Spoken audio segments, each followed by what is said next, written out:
Welcome to Mary Walter Radio, the podcast. It's great to have everyone here. I see everybody's logging in already. If you have not done so, please subscribe to the channel. I would really appreciate that.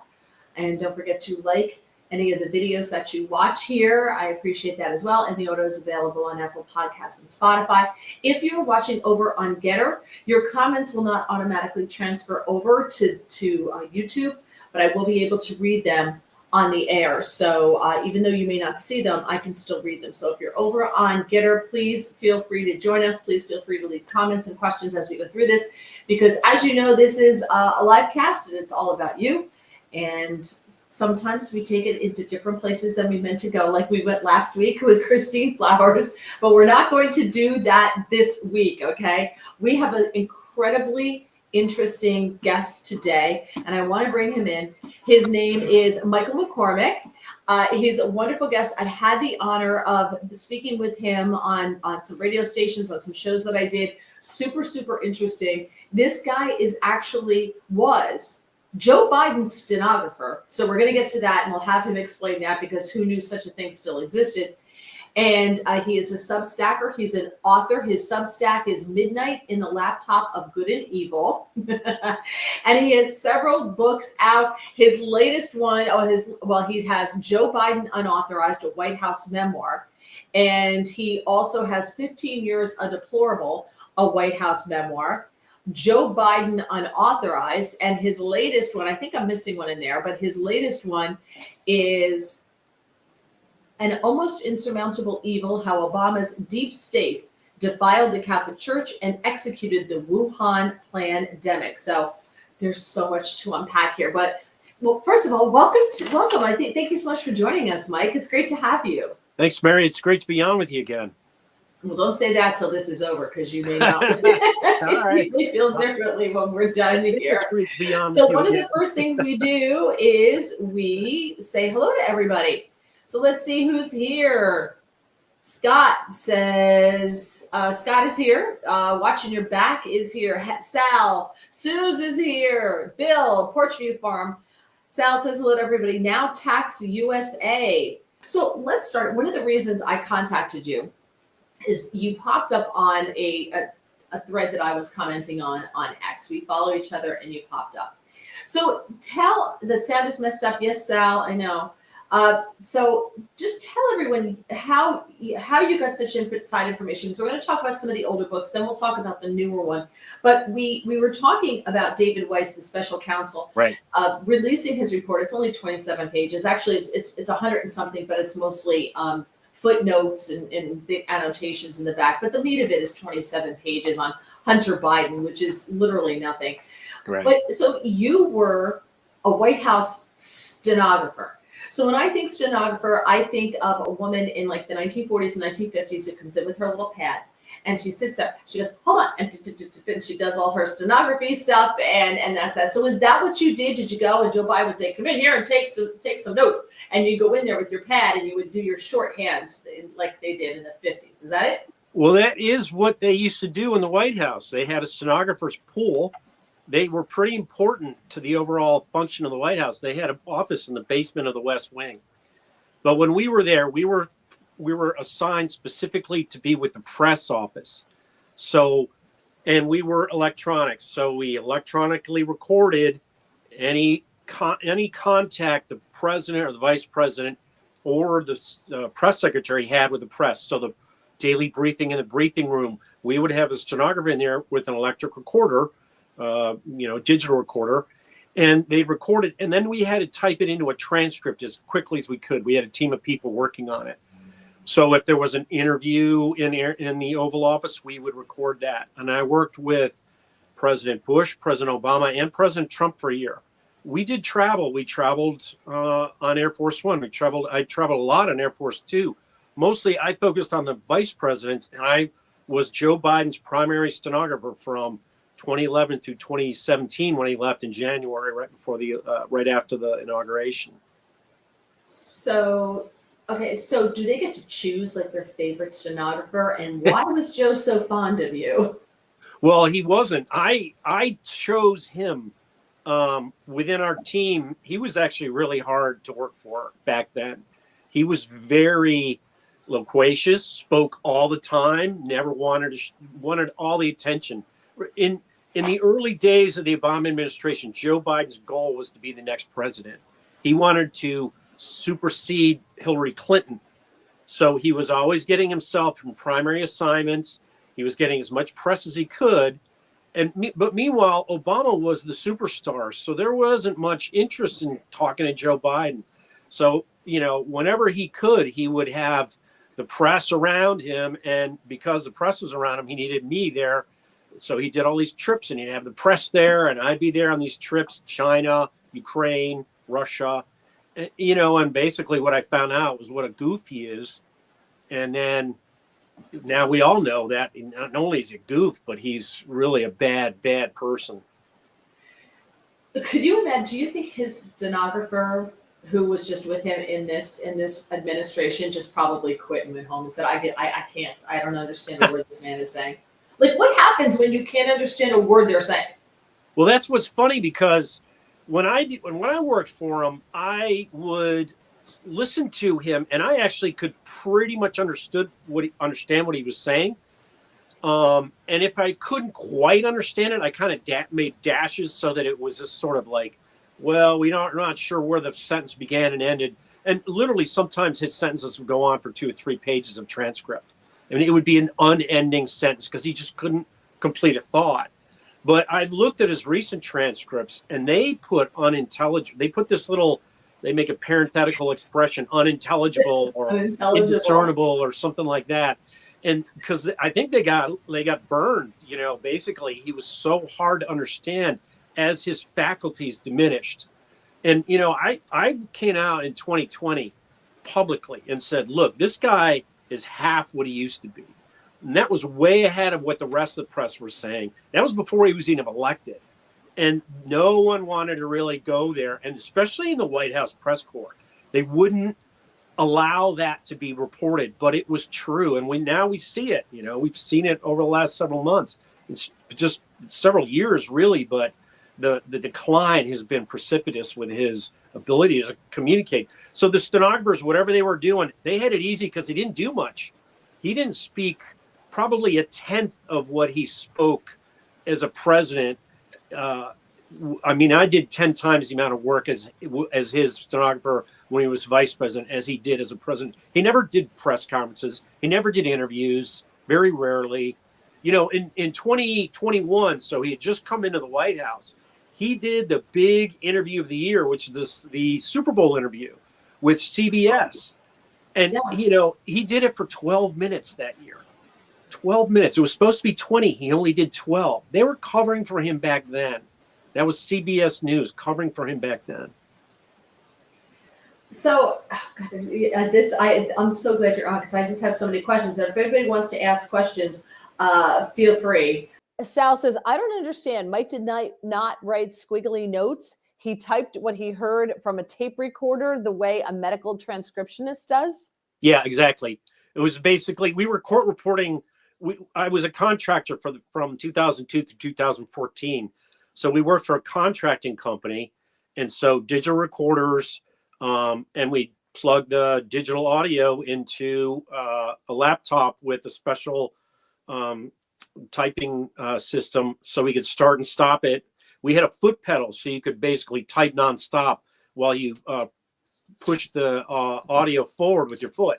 So I'd be on Air Force 2 and I'd be sitting in a little seat with my laptop and typing away. I mean, I did a trip once into Afghanistan and we were flying into Pakistan, and these, the guys, the Secret Service agents, the CAT team guys who carry all the heavy armament, they're looking at me, and I'm sitting there, and I got my briefcase, and I got my recorder, and they're looking at me, and they got machine guns and big guns, and they're going, what are you doing here? And I said, well, I protect his words. And they're like, Roger that. So from that point on, they understood why I was there, and, then I understood why I was there. So, yeah, we needed recording, and when you're the president, you got to get the words right. That's important. And the job was for every American. It's not a Democrat or Republican. It's the word of the presidency. So I always looked at it. I didn't care who I worked for.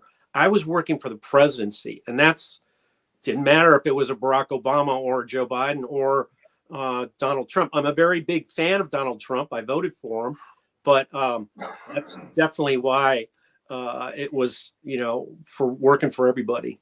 So what kind of security, like what, like checks and things like that, did you have to go through on the regular? And did you have a set schedule, or was it one of those, okay, we're going, and you just have to get up and go?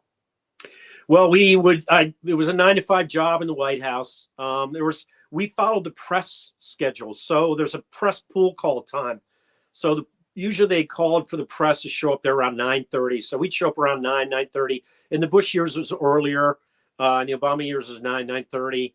And then we'd go until it was called lids. So it could be, right. You could work until 11 p.m. You could be done at 4 p.m. Biden was famous for calling lids at 2 p.m. in his presidency. That never happened when he was vice president. So, their days would end when there was a 2 p.m. lid. They're out the door. They were done. So it's a very, he was not the president in the last 4 years. Right. I think we all know that. And so let me ask you, the inside, who's really running the show? Well, that was his operative guys. Ted Strickland, Steve Ricchetti, Mike Donnellan, Tom Donnellan. Jill had a lot to do with it. Hunter had a lot of say in it. Ron Klain, when he was when he was the chief of staff, was a big guy. These were all guys that Joe leaned on way back when, and they were, and there was always animosity between the Biden people and the Obama people, and Obama was so glorified that they didn't care. I mean, they just sort of like laughed and shrugged Joe Biden off as insignificant, but that wasn't what he thought about himself. That's not what his operatives thought about himself. So their whole goal during the Obama years was to get Joe into the White House, and they were willing to do anything to do it. And so they broke laws and they did terrible things. And that's what my books are about. Yeah. So it's interesting that you say that, because I always thought that the people who were running the show was Barack Obama, Susan Rice, Valerie Jarrett. I feel like the band was back together. That's why Barack Obama didn't leave Washington, D.C. when, at the end of his presidency. He instead stayed there. And, he's the first president to not move out of Washington, D.C. Correct me if I'm wrong, but he's the first one to not move out after his presidency. And he always said he wished he could have a third term, right? And didn't Barack Obama famously tell Joe Biden, you don't have to do this, Joe, when he was running running for, what is that, 2016 when he was running, right? Or 2020. 2020. Didn't Barack Obama tell him, you don't have to do this? So that's the opposite of them wanting him in. Yeah. Barack Obama wasn't big on Joe Biden's candidacy in 2020. And, in the run up to it, and I write about that in the book I came out in, Almost Insurmountable Evil, because the Obama people were really worried about how he would fare. Well, what got Joe Biden in was the Wuhan Plandemic. That's what got him in. And that's what I talk about in the book, is the behind the scenes evil they did to create that. That was actually that was plan C for Joe Biden to get in the White House. It worked. We paid the price. The world paid the price. Plan B was they thought they could get Trump in and just sort of run these Russia hoaxes and get him out. And it didn't work. So plan C was, well, we got to roll out this Wuhan pandemic. And I think Joe Biden had it set up. I write about in the book how there was a meeting in the White House in January of 2017. So Obama's out there telling everybody they're going to have this great transition. But before Trump was even in the White House, they had switched the policies about gain of function testing research, and they reinstated it because they knew they were going to be doing this. And Joe Biden went on a trip in 2017 to the World Economic Forum. It was like the last thing he did. It was unheard of. I worked in the White House when Cheney, when those guys are doing the transition stuff. They don't leave the White House and go on a foreign trip with 2 days left in their presidency or vice presidency, but that's what he did. And he did it because he had to meet with Xi Jinping and the World Economic Forum and Bill Gates about a new style of vaccine that we're rolling out called DNA, RNA vaccines. And that's what this whole pandemic was set up. It was set up around that. It's just very deep. It's diabolical is really what it is. That's the word for it. Wow. Incredible. So I want to go, well, first of all, Gregory has a question. If Biden called a lit at 2, were you still paid for an entire workday? Yeah, exactly. So if the president calls a lit at 2, you're done. So they had, that they were on salary, so it wasn't an hourly rate. When we were contractors, we got paid by the hour. So I actually liked working for Joe Biden because he was always giving me overtime. He would always do these evening events. And one of the things that I learned as he did these evening events, he kept calling on his great friend, Cardinal Theodore McCarrick, would always show up at these Naval Observatory events with Joe Biden. And that's when it clicked into me that he and Cardinal McCarrick were really close. Well, this guy McCarrick turned out to be a really bad guy. And that's what the Almost Insurmountable Evil book is about, is the relationship between McCarrick, Biden, Obama, and how they use McCarrick to install Pope Francis into the papacy in March of 2013. Whoa. Okay. Yeah. So a lot to unpack here. Lot to unpack here. So the other question is, how are you allowed to so freely talk? Because you would hear things on Air Force Two. I would assume that you were privy to a lot of conversations that they did not want shared. Did you not have some kind of NDA? Were you didn't have some kind of contract that prevented you from talking? No, never signed an NDA. Whoa. My clearance was, it's called World Leader Clearance. So I was clear. I didn't have a top secret or a classified clearance, so I never listened to any of those conversations. And my job was just to work for the press office. So I only listened to stuff when the press were there. So it was all public-facing information that I heard. I would hear background briefings they would give to the press, but I wasn't, if I'm flying on Air Force Two, I'm going to hear the chit chat that's around me in the aisles. But I was in the back of the plane. I didn't hear what Joe Biden was doing in the front of the plane. I could kind of see what he was doing. I knew who he was talking to, but I didn't know what was being said. Yeah, it's just crazy. All right. So what happened yesterday, and you know a lot about Hunter, and you know a lot of what went on with that because he was flying on Air Force Two, because apparently every day was take your kid to work day, and so right. Joe would always throw Hunter on Air Force Two and take him to China and take him to Ukraine and take him here and take him there and everywhere else. And then Hunter would come back onto the plane with $1 billion deal with right. some weird Chinese company. So you know all about that. But here's what I want to bring up. Star Driver says this evidence needs to be brought out. People need to go to prison over that. So, gee, why haven't you told the authorities about this or the Republicans on those committees that were investigating all of that? Well, I did tell them. And exactly. That's what I wrote in the book. And the book is, it's over my shoulder, The Case to Impeach and Imprison Joe Biden. There it is. Sorry. That one, yeah. So I published that a year ago. What happened was I started writing a Substack. And in 2021, November, I got a hold of the Hunter Biden laptop, the original copy from Garrett Ziegler, who's in charge of the Marco Polo Group. Garrett said, you know a lot about this guy Biden. He didn't read my Substack. I started writing it a couple months earlier. He goes, you should talk about him. And I was like, okay. So I started digging into this thing. And what I did was, because I traveled with Joe, I knew where he was and at what point in time. And I also traveled a couple of times with Hunter, but not that often. But what I would do was I would go into the Hunter Biden laptop and read the emails that were all cataloged there. Well, that's where all the conversations were that were criminal. And they would include Joe. You could search into the Hunter Biden laptop and search for Joe. He had these alias names, and I searched for those alias names, right. And that's what I found out. Robin Ware. Robin Ware. Yeah. And that's where I found a lot of stuff. So I started writing the Substack, and then I realized, well, nobody's paying attention to this. The press isn't reporting on this. So 2 years ago, in February of 2023, I reported to the FBI. I was on a plane trip, Air Force Two, with Joe Biden and Jake Sullivan. And Jake Sullivan came to the back of the plane and started talking about U.S. Assistance for Ukraine that was specifically beneficial to Burisma. And because I had been in the laptop, I knew at that time, secretly, Hunter Biden was on the board of Burisma.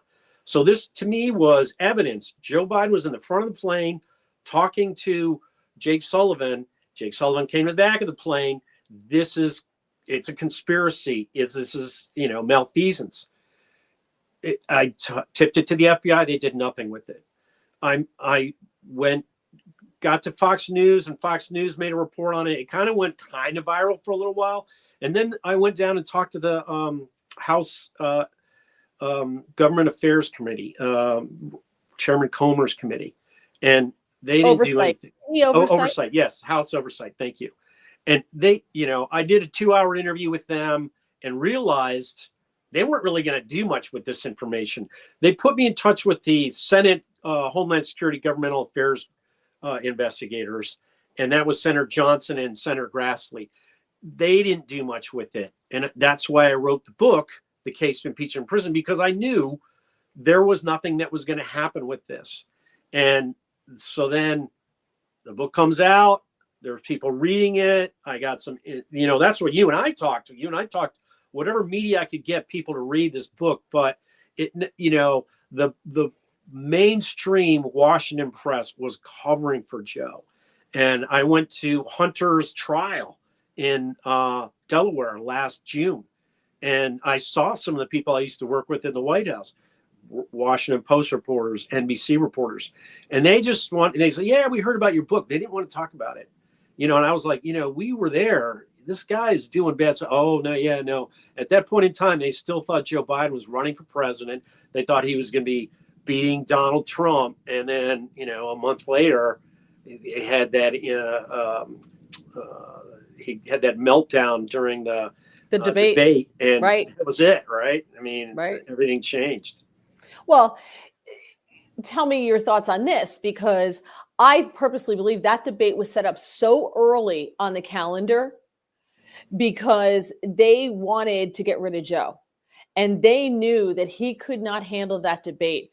So they sacked him. They put him on that debate stage knowing darn well that he was going to fall, that he was going to fail, and that they would have to get rid of him. And that was a setup. Totally, by Barack Obama, Nancy Pelosi, and Chuck Schumer and Kamala Harris. And they threatened him after that and said, look, this is what happened. You're out. And then they threatened him somehow if you don't leave. And so he took the deal, and he knows his wrongdoings are never going to come to light. He was probably promised you can keep the money, all of that stuff. And so off he goes into the sunset. But I think that they totally did that to him on purpose to get him out. Yeah. And the big question is, who's the they? Because you had a couple names in there, but then, he had insiders that were supposed to be protecting him, and they didn't. Right. So, was Ron Klain in that group? I mean, who set up this debate? Whose idea was the debate? And, they talked Joe into it. Whoever that was, yeah, you're right. I agree. They kind of knew they had to get rid of him, and he didn't leave. He didn't leave out of there. He should have left. If he had left in February, it would have been a different outcome. They would have had time to manipulate the media and get everybody rah about Kamala, and then also probably take down Trump with some of that lawfare and the other stuff they did, the assassination. That stuff was all in the works. All these guys knew it. The they that you're talking about, they all knew that stuff was in the works. They knew the assassination stuff was probable. That was probably plan C. The lawfare was plan B. And, Joe going out and winning was plan A, and they could see that wasn't working. So they started going to plan B and then C, and then Kamala was plan D, and we all know how that turned out. Oh, okay. So I want to come back to assassination, but there are some questions here. Let's see. Okay. Nick says, you're a great guest. Scott says, it seems like Mike would need some kind of Secret Service agent following him around since he hears everything, and he might want to make sure he's protected. Did you have any kind of protection? Were you ever worried when you decided to start writing these books? No, I've never been worried about it. Look, the pinned Substack is God is my editor. I don't worry about it. I just put it out there. What's going to happen is going to happen. And I think it's all happening for the right reason. And so if something terrible happens, then that was the right reason. I don't really look at something terrible to happen like that. The thing is, it's called open source intelligence. It's public facing. I don't think they expected the laptop to go public the way it did, but it did. So that's where they're still backpedaling off that. Right. But I didn't break any laws to do this, so they can't really come at me that way. And so, I'm fine. All right. Hermit Sal says, was there ever a moment when Biden's brain freeze was so prolonged that you had to stop transcribing for a long time? You just put ... Well, not as vice president. Right. As president, yes. I mean, the decline that he went through. So in 2020, in September, I could tell he was already physically diminished. I said, on like Fox News with Laura Ingraham, I said, he's half the man he used to be. So he was half what he was in 2020. He was half what he was when I worked with him in 2017. He's gone down even more. Probably, he's barely capable to hold it together. I mean, the videos of him wandering around at the G7 in England and Italy, and the world leaders are trying to guide him to where he's going. I mean, that's just pathetic. And he couldn't own up to it, and neither could his handlers.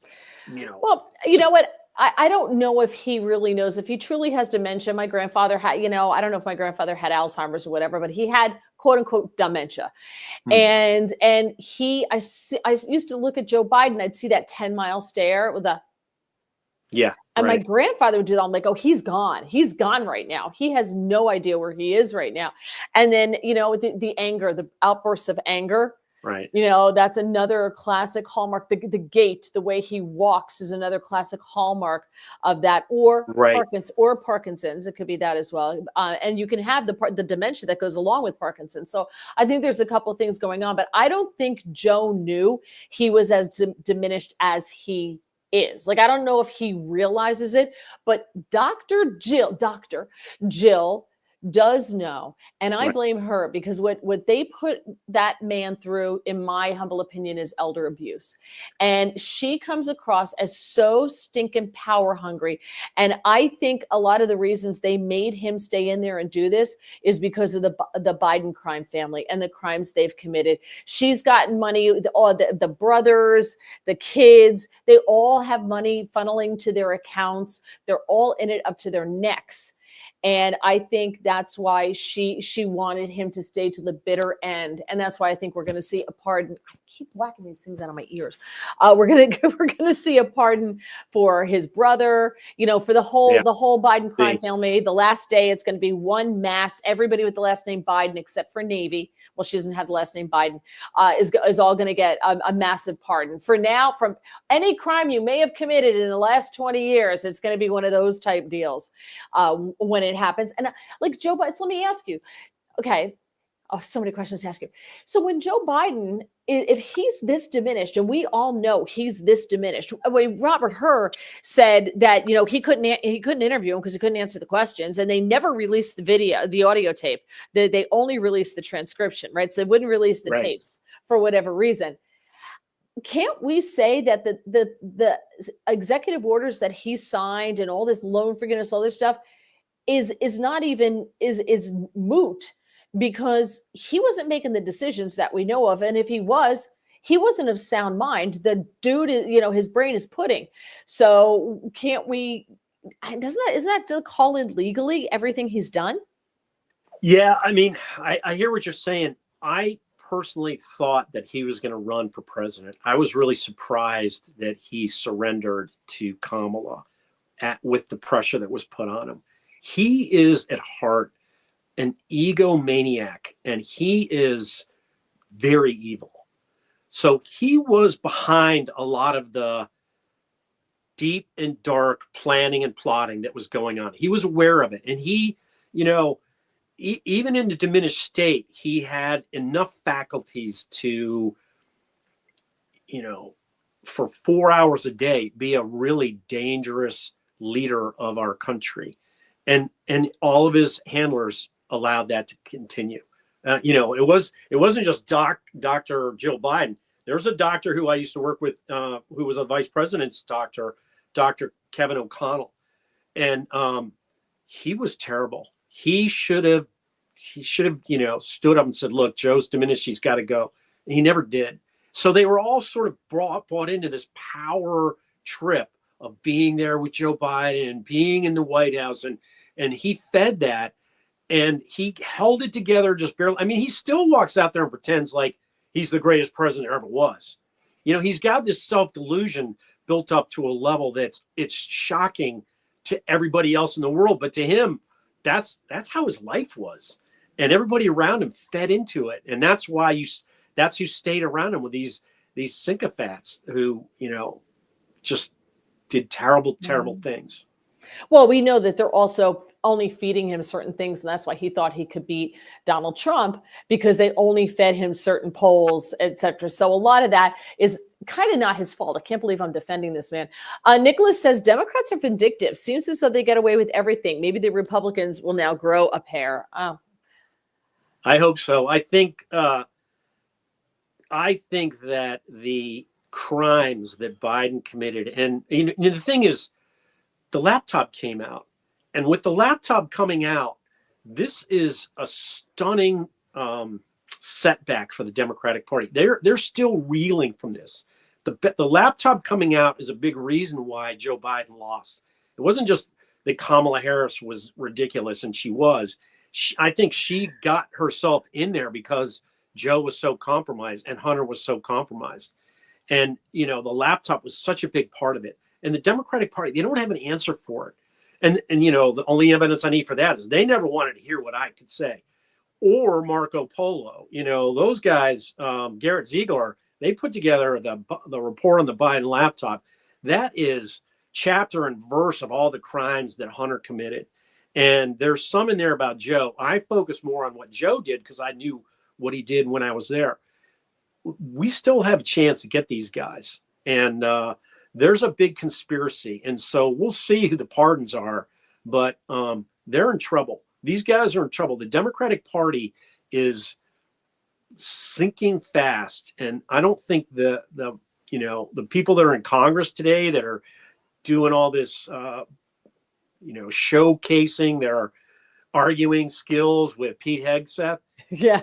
I don't think they get how fast and how furious the change is going to happen once Trump and the MAGA people come in. Yeah, Trump's learned. Trump has learned. He learned his lesson, and he doesn't trust anybody now. And he's doing most of his stuff in Mar-a-Lago, not in Washington, D.C. Smart man. Joe and Nicholas agree that the debate was a setup. It was a disaster. Suze asks, though, and you kind of answered it, who is they? Will we ever know for sure? Yeah, I mean, the they. So there was always a split in the Obama-Biden White House when I was there till 2017 when they left. But there were hardcore Biden operatives, the Donnellans, Mike and Tom Donnellan, right? I heard that name. Ted Kaufman, Ron Klain. Ron Klain was the guy who. So in the book I have, the Almost Insurmountable Evil. Go back to 2014. There was an Ebola outbreak in Africa. Right. Ron Klain gets named to be the Ebola czar. This is the point in time when all of a sudden Democrats, and led by Ron Klain, realize when there's a terribly scary pandemic possibility in America, they can do all kinds of stuff to our legal system. And they basically reverse engineer the Ebola crisis to create the Plandemic.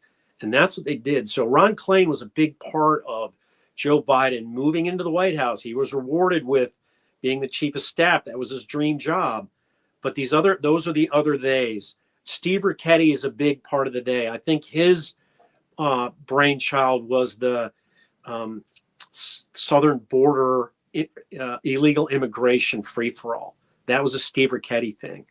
And so these people were really dedicated to what this vision they had, and Joe's role in it, and their role in helping Joe get there. And it just completely unraveled when the laptop came out. Now, one of the things I wanted to get back to that you said Nicholas brings up, what changed things was the assassination attempt on President Trump. The Democrats have gone too far. They always do. You seem to intimate in your comment that the Democrats planned that. They knew what was going to happen. That was Plan C, according to you. The assassination attempt was Plan C. Were both assassination attempts Plan C? When the first one didn't get them, they went out with the second one.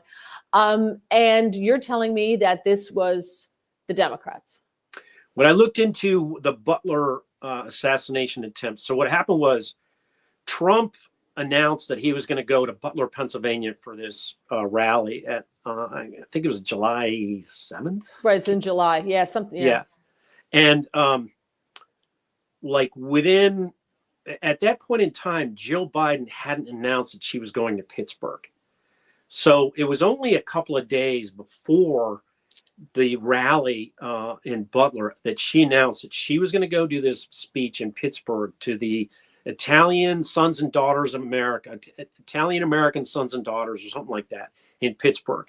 And she was going to take all the Secret Service assets out of the area. She just went in, she read her remarks for about 15 minutes and left. But the top level Secret Service for that area all went to her.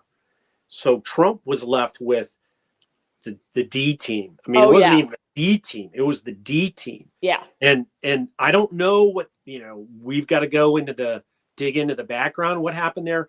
But they set that up. And, the they is Joe, Jill, Joe's operatives, told Jill, why don't you go and do this speech in Pittsburgh on this time and date. They set that up. So does anything like that happen with, two questions. Number one, does anything like that happen without Barack Obama's blessing? I would say that was without Obama knowing about it. He might have known about it after the fact, back channel, but that's the kind of evil doing that Joe Biden was perfectly capable to do.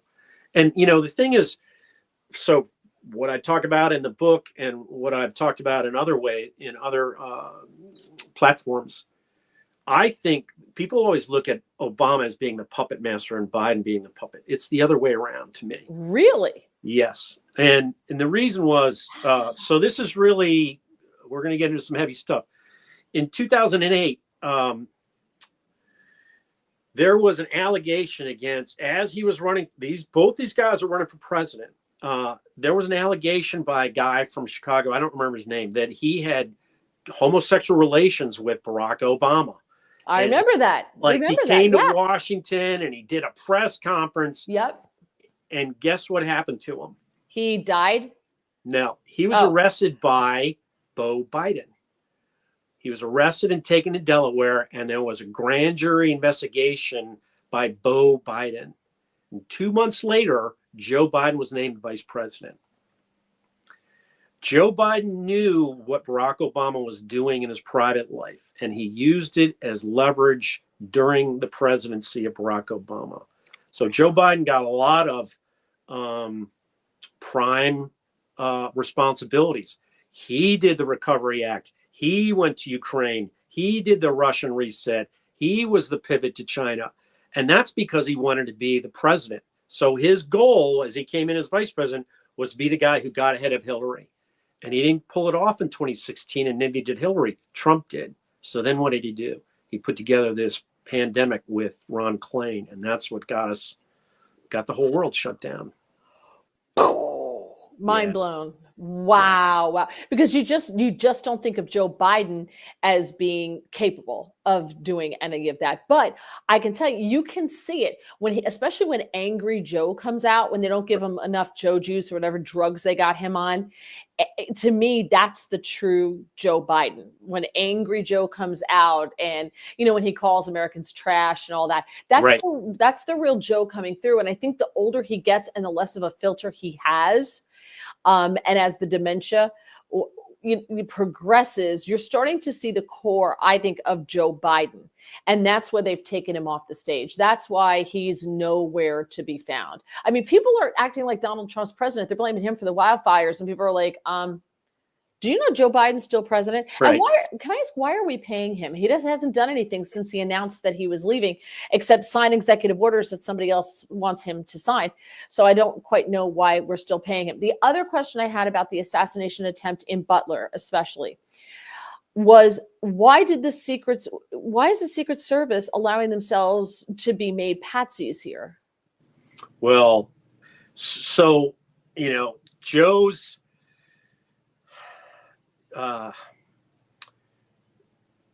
Joe had a hand in a lot of the agencies. I mean, Joe Biden was the chairman of the Senate Foreign Relations Committee. He was chairman of the Judiciary Committee. He knew how to move the levers of power in Washington to get what he needed quietly and effectively, whether it was legal or illegal, dirty or clean. He was willing to do it. So I think they knew what to do with the Secret Service. Somebody dropped some cocaine in the White House, and that thing just went away. And that was right. That was before Butler. That was the year before Butler. Right. So they had the Secret Service pretty much under control. They always, he knew how to control people. That was his dark side, and Dark Brandon, or whatever you want to call him. That's right, Dark Brandon. All right, so let's get to some of these questions and comments here. We're falling behind a little bit. Gregory wants to know, is there a particular technical snafu that happened during your tenure that still haunts you to this very day? So I'll tell you one thing that haunts me to this very day, and I put it in both books. I put it in the case of impeachment in prison, and then I thought about it, and I said, this is really serious. On the day that the Boston Marathon bombing took place, I was sitting in my office, and the door opens, and one of Joe Biden's staffers walks in with a recorder. They had a recorder in his office in case he just made a phone call and they want a recording of it. They go, you got to do this transcript right away. I was like, okay. It was only a 10-minute phone call. He did it with police officers in Boston. As he's on the phone call, it was basically about gun control. You guys are doing a great job up there. You got gun control. We're trying to, do gun control. That was right in the aftermath of the Newtown shootings. As he's signing off, he goes, yeah, you guys look fine unless there's a bombing or something. As he's saying that, there's a television in his office, and all of a sudden it starts showing reporting on the explosions at the finish line of the marathon. And he says this on the recording. He goes, something just came across TV. I got to jump. I think what happened was, in the presidential daily briefing that morning, the FBI told them there may be some bombing. There may be a bomb threat in Boston. And he didn't know where, but Joe Biden, being egotistical Joe Biden, he got home. He got into his office and started calling the. I got to set up a call with the guys in Boston. So I'm calling these guys, and he's got this sort of cover story. Oh yeah, we're just going to talk about what a great job they're doing with their gun control and gun violence. Well, it wasn't that. He just wanted to sort of touch base with him. And as he was doing it, this thing comes out. So we'll see. I mean, I think if President Trump was able to declassify the presidential daily brief of that day, it's over 10 years, it would be the evidence that would tell us one way or the other. Wow. Do you have an ability to get any of this to Trump or his people? Yes. Okay, good. All right, so I want to go because it's after 8 o'clock. We're winding down here. We don't have much time left. Let's see. Star says if Biden doesn't pardon himself, he will be the one taking the fall for the whole family, which is not going to happen. Right? That's not going to happen. Well, that's the thing is the crimes that I have against him, he did as a vice president. So his presidential immunity doesn't stick. And, I sent a tip into the FBI in February of 2023 saying conspiracy. Well, conspiracy is a crime that is ongoing. So the conspiracy that he started in 2014 when I was on Air Force Two going to Ukraine was with Jake Sullivan. That conspiracy went on all through his presidency. That's true. So while he may be, he can't be convicted of the conspiracy that happened while he was president, he can be convicted of the conspiracy that happened right up until he was president. And that's not, there's no statute of limitations up on that yet. Let's see. Nicholas says, Mike is 100% correct. The Democrats are done. I like how the MAGA Republicans countered the Democrats by submitting letters in support of Pete Hegseth. Yes, finally. There's and not to get off on a tangent here because I want to talk to you about the new book, but it seems as if you've seen a shift in the Republican Party courtesy of Donald Trump. Donald Trump has remade the Republican Party into a MAGA party. It's now MAGA. It's not Republican. It's MAGA. And that's what you are. You're MAGA or you're not. And you saw a lot of the old guard kind of deport themselves. You saw Paul Ryan leave. You saw, Mitt Romney is not running for re-election, that type of thing. You're starting to see them go. Some of them still have not gotten the memo yet. I'm looking at you, Lisa Murkowski. Right? Like it's time to go. Mitch McConnell, there's the door. They're still clinging on to that. But with that new, and they're younger. Look at Kash Patel, Pete Hegseth, You're getting younger blood in there. Elon Musk, even Vivek Ramaswamy, right? And the party is growing and it's becoming more diverse and it's becoming more the working man and woman. And you're seeing more people who are not career politicians coming into this administration. It's more a party of the people, by the people, for the people, not to be, cheesy about it, but that's kind of what you see happening here. And to me, he's only got really 2 years to get this done because of the midterms. But I think if Trump comes in running, which is what I think he's going to do, he's going to hit the ground running and that's it. And he does stay out of DC and he doesn't trust the swamp and he keeps his circle small. I think we may see some of the not retribution, but justice that we want to see done. Ron says, so much is still sequestered. So sad. Will we ever know?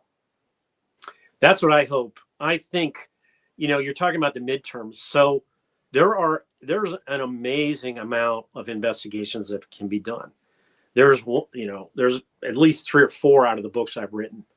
And just quickly to the an Almost Insurmountable Evil book. So basically the storyline there is there was a bad guy in the Catholic Church named Cardinal Theodore McCarrick, and he was really well known to politicians here. Well, he worked closely with the Obama-Biden people and then went over and was instrumental in getting Pope Francis elected. I think he was a CIA asset. I think he was an intelligence community asset. He used to travel to Iran. He traveled to China. He did all this international travel sort of as this guy. And he was also a fundraiser. Who was giving him the money? Was it the CIA giving him money and then he'd pass it around inside the Vatican? Because that's how he got his influence. And he moved his way up the chain of command in the Vatican while he was molesting people. This is an evil guy. He was raping seminarians and altar boys as a priest and a bishop. So they took this guy. He fits the profile for a intelligence community leveraged asset. They pushed him into the Vatican and they took over. What they did with him was they used him to set up this immigration free-for-all on the southern border. Pope Francis was the, on the refugee pope. Well, that's what he was doing. And Pope Francis came out of Argentina. And, I've written a couple Substacks about the movies that are right now about how these popes get elected. There's one called Conclave. Right. That actually kind of tracks how Pope Francis was elected with this kind of mysterious guy coming out of nowhere. And then he has this amazing speech. And McCormick was a guy who explained how that happened in a video he made. And then there's the two popes that came out in 2020, right before the pandemic came out. And that was a fake, I think basically the CIA influence in Hollywood created this movie so that you had this vision of this benevolent Pope Francis. But all throughout that movie, they talk about, oh, we like this Pope because he builds bridges, not walls. And that's the anti-Trump line that Pope Francis used against Trump in 2016. And they've used it against Trump all throughout this, this immigration fight that went against them finally in 2024. Right, exactly. So interesting. I got to get this book. It's so exciting. This is better than the Real Housewives of New Jersey, by the way. Suze says about Zuckerberg talking censorship. Did you see or hear efforts to censor? I stay off of Facebook. I got badly censored on Facebook when I was just trying to get my books out early when I was self-publishing. So I stopped in 2020. I don't go near Facebook. I don't have any trust for that guy. I'm glad Elon Musk did what he did with X, Twitter. Yep. And I think, there's a lot of future there. And it's really a big reason why Trump got reelected, too. That was a big part of it. 100%. Manglemush says, I think the hit on Trump and Butler was from both sides of the aisle of the swamp. Could be. Yeah, it could be. I mean, that's one of the investigations that's really going to start to make people realize. And these investigations have come out before the midterms. And you're going to have to decide as American voter, what do you do? Who do you trust? Do you need new blood in there to trust these people? Because we can't trust the way it's been done in Washington. Right. And hopefully the Trump MAGA people will get enough good policies moving in the right direction with some real momentum, and they'll push through that and they'll keep going. And I think, it's going to be a long time before Democrats are close to power again. Good. And then by the time they get it back and all these young people who have no idea what the hell they're doing and they're crazy, I'll be dead. So that's kind of the way I'm looking. That's kind of the way I'm kind of like, leveraging it out. I'm like calculating, going, or I'll be like Joe and won't care. So that's the other way I'm looking at it. Star Driver asks about Obama's chef and the death of Obama's chef. Boy, that disappeared real quick. He was a great swimmer and he drowned in 10 feet of water or something like that. Kind of weird. Paddleboarding. Yeah. I paddleboard. So that's kind of weird.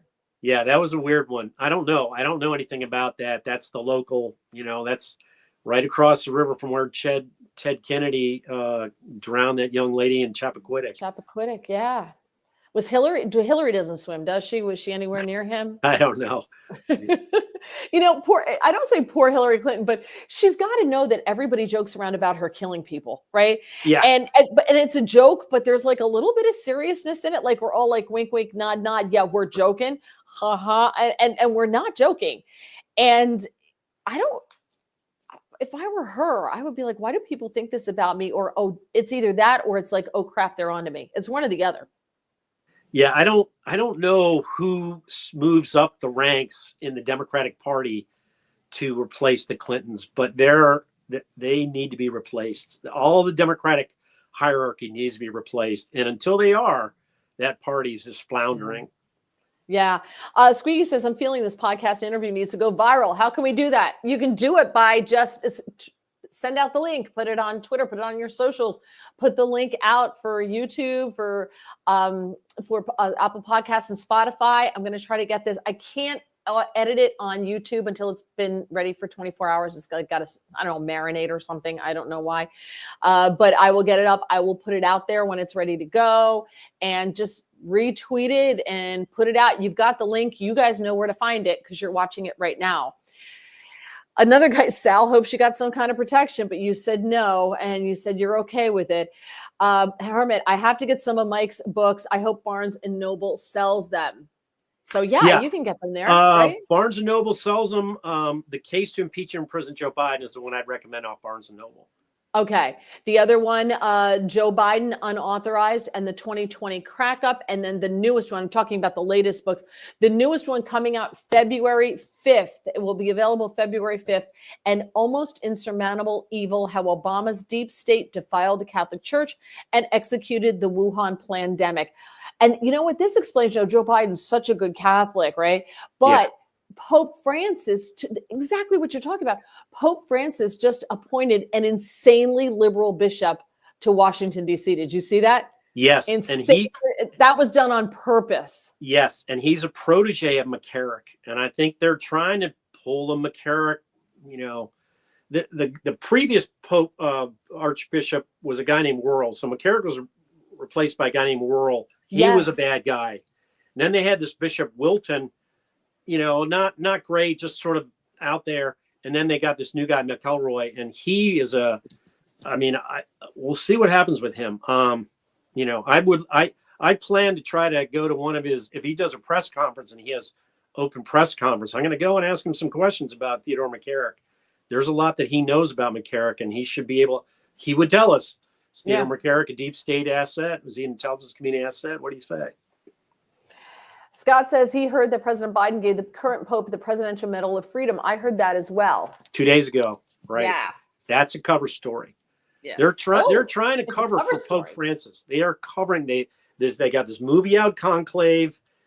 He's got a new book out, and they just gave him the Medal of Freedom. They are scrambling to keep the lid on who Pope Francis really is, I believe. Well, giving him the Presidential Medal of Freedom, I don't think is going to keep the lid on the story if there's enough suspicion, right? Right. But it's this system that Democrats have of trying to, validate him with media. It's media validation. And once the media starts, right, well, Pope Francis won the Medal of Freedom. That's what the media storyline will be for the next year. And so, when you come out and you criticize Pope Francis for what he's done or he's about to do, it may be a setup. They're giving him a carte blanche so he can go and do some really crazy stuff as Trump comes in. We'll see. But this is how the deep state and intelligence community works to manipulate our awareness of events around us. They use Hollywood, they use the media, they use politics, political entities, and they influence us this way. We just got to keep poking through it. Well, I think that's changing. I think people are really starting to see through it now, and I think like the gaslighting's not working. Sue's mango, Bangle Mush and Sue's. Every time they hear that word, they have to take a shot every time they hear the word gaslighting. Sue says, "Don't get me started on the Catholic Church. Not Catholics, just the hierarchy." All right. So again, I just want to very quickly tell you the books again. Joe Biden unauthorized is one. The other one, The Case to Impeach and Imprison Joe Biden. That is one you have to read. And then the newest book comes out the 5th of February, An Almost Insurmountable Evil, How Obama's Deep State Defiled the Catholic Church and Executed the Wuhan Plandemic. If that doesn't make you, what you just heard, make you want to go out and buy those books, you're a crazy person. And I don't get anything for Mike selling books. It's just that I knew the last time I had you, when I had you on radio, it was just so interesting. And then when I saw you texting or posting today about David Weiss's report that came out about Hunter Biden, I'm like, oh my gosh, I got to get you on again. Right. So, and then I'm I saw so glad we did. Yeah, and I saw that you have a new book too. So that's it. And also his Substack, check it out. Midnight in the Laptop of Good and Evil. So, all right, we got to and if you're a paid subscriber to the Substack, you get the Joe Biden unauthorized book. That's free. Oh, that's look at part that. Of the deal. Yeah. All right. That's fantastic. Sue says, thank you. Greg says, time to head over to Goodreads and add these to my want to read shelf. Gregory is going to do that. Thank you so much, Mike. I really appreciate you. Thank you to everyone. You guys are the best. All the commentators really appreciate you. You know that.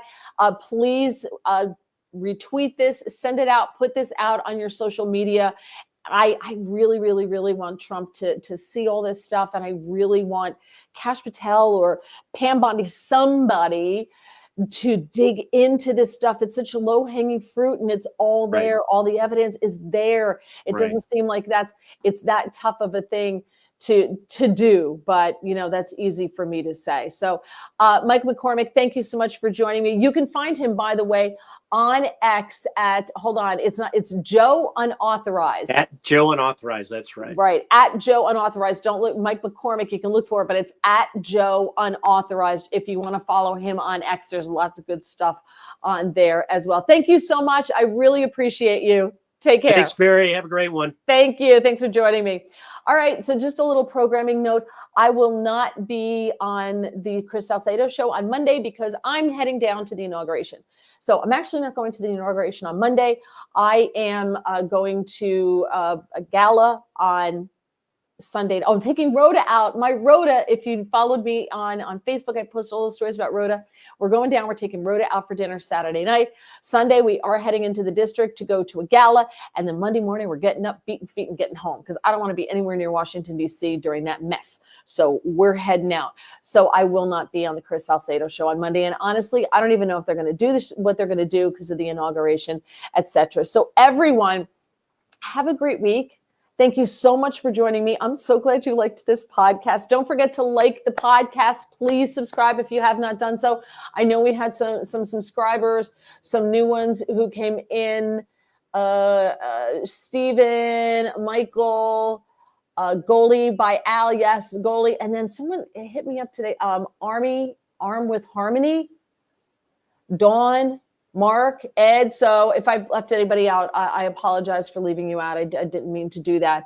But thank you so much. I always appreciate you guys. And I always post my schedule. So don't forget to check that out as well. All right. Thank you. Have a good one. Bye.